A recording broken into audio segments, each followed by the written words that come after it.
Cylinder book பண்ணலாம் அப்படின்னு நினச்சா புக் ஆக மாட்டேங்குது. அப்படியே புக் பண்ணாலும் 20 நாள் 25 நாள் ஆகும் அப்படின்னு சொல்கிறாங்க.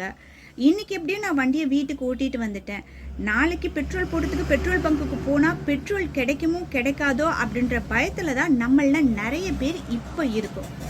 தயவு செஞ்சு யாரும் பயப்படாதீங்க. நம்ம பயப்படுறதுனால நம்ம செய்யக்கூடிய ஒரு சில செயல்கள் நம்மளை சுற்றி இருக்கவங்களுக்கும் பாதிப்பை உண்டாக்குது. எப்படின்னு பார்க்குறீங்களா?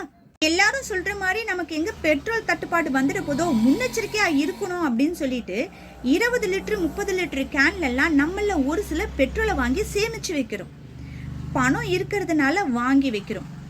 அன்னன்னைக்கு சம்பாரிச்சு வாழக்கூடிய பல்லாயிரக்கணக்கான மக்கள் நம்மளோட சேர்ந்து தான் வாழ்ந்துட்டு இருக்காங்க. அவங்க அன்னன்னைக்கு உபயோகத்துக்கு போய் வாங்கலாம் அப்படின்னு நினைக்கும் பொழுது நம்மளை மாதிரி ஒரு சிலர் சேமித்து வைக்கிறதுனால ஒரு சில இடங்கள்ல அதிக விலை கொடுத்து அவங்க வாங்கி உபயோகப்படுத்துகிற மாதிரி இருக்குது. இந்த இடத்துல அரசாங்கத்தை குறை சொல்லி எந்த ஒரு பிரயோஜனமும் கிடையாது. தயவு செஞ்சு கொஞ்சம் யோசனை பண்ணி பாருங்க.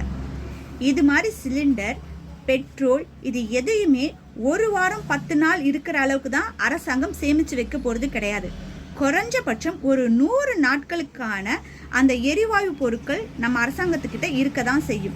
அதனால நீங்கள் யாரும் பயப்பட வேண்டாம். அது மட்டும் இல்லாமல் போர் நடக்கக்கூடிய அந்த நாடுகள்லேருந்து மட்டும்தான் இது மாதிரி எரிவாயுகளை நம்ம வாங்குறது கிடையாது. இன்னும் பல நாடுகள்லேருந்து நம்ம வாங்குறதுனால நமக்கு இது மாதிரி தட்டுப்பாடு கண்டிப்பாக வராது.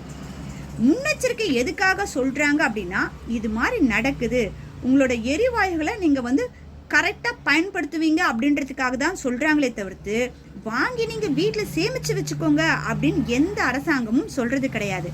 நம்ம செய்யக்கூடிய சின்ன சின்ன தவறுகளால் அரசாங்கத்தை நம்ம குறை சொல்லக்கூடாது.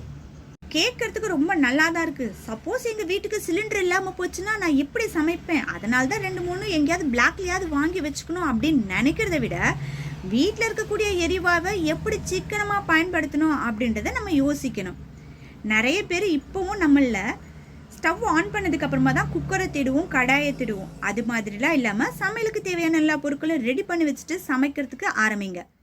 சீக்கிரமாக சமைக்கணும் அப்படின்றதுக்காக அதிக தீயில வச்சு சமைக்கிறத விட குறைஞ்ச தீயில வச்சு நீங்கள் சமைச்சிங்க அப்படின்னா உங்களோட எரிவாயு கம்மியாக தான் செலவாகும். இது மாதிரி நெருக்கடியான காலகட்டங்களில் உங்களோட எரிவாயுவை இது மாதிரி சிக்கனமாக நீங்கள் பயன்படுத்தலாம்.